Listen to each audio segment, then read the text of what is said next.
bahwa koalisi perubahan terus diganggu karena berharga dengan berbagai manuver politik setelah mendeklarasikan Anies Baswedan sebagai bakal capres di tahun 2024. Gangguan ini akan terus-menerus dilakukan oleh pihak-pihak lain agar Anies Baswedan tidak bisa dicalonkan dalam Pilpres tahun 2024.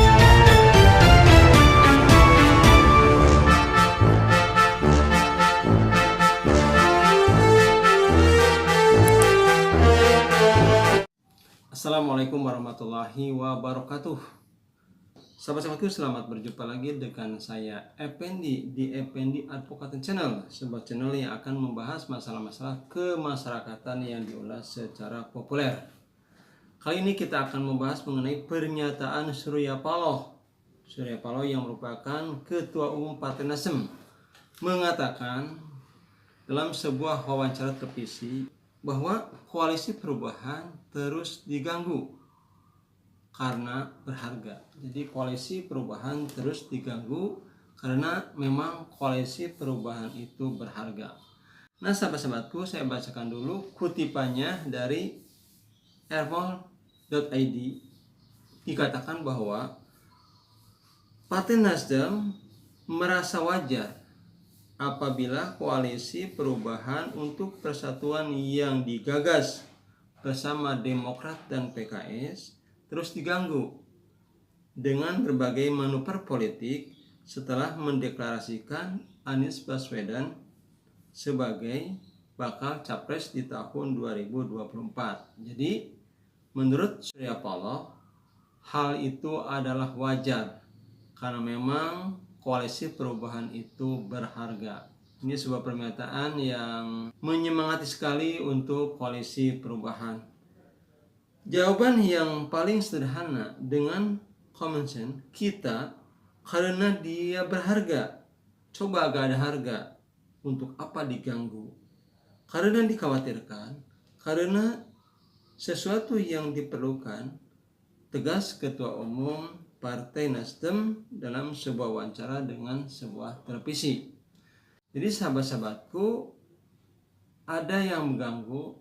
Tentu yang diganggunya ini adalah mempunyai suatu kelebihan. Dalam hal ini Surya Paloh mengatakan berharga.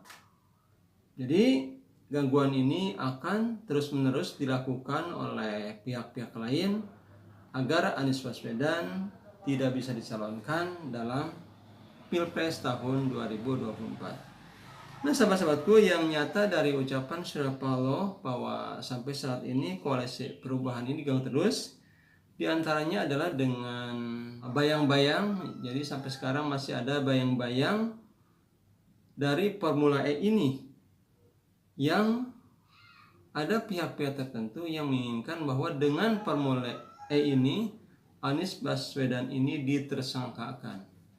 Kemudian sahabat-sahabatku, ada yang berusaha menghilangkan jejak-jejak keberhasilan Anies Baswedan DKI.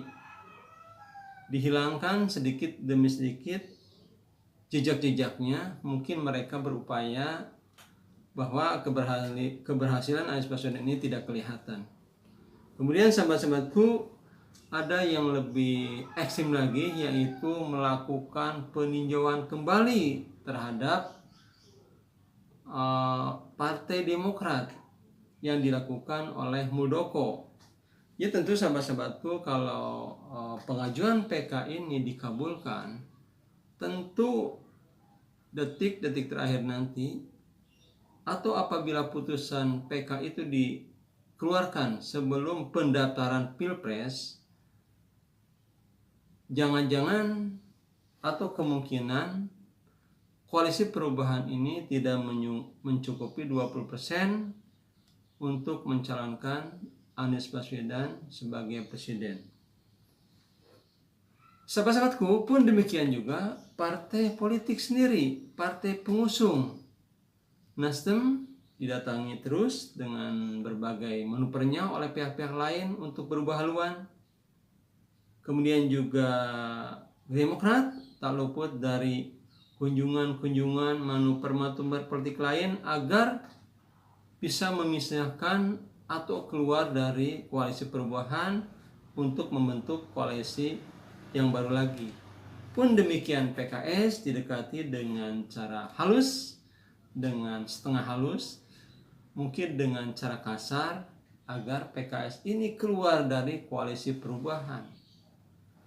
Jadi hal-hal ini sekali lagi tentu betul apa yang dikatakan oleh Surya Paloh, bahwa koalisi perubahan ini emang koalisi yang berharga, sehingga banyak pihak-pihak lain yang tidak ingin koalisi perubahan ini mulus berjalan.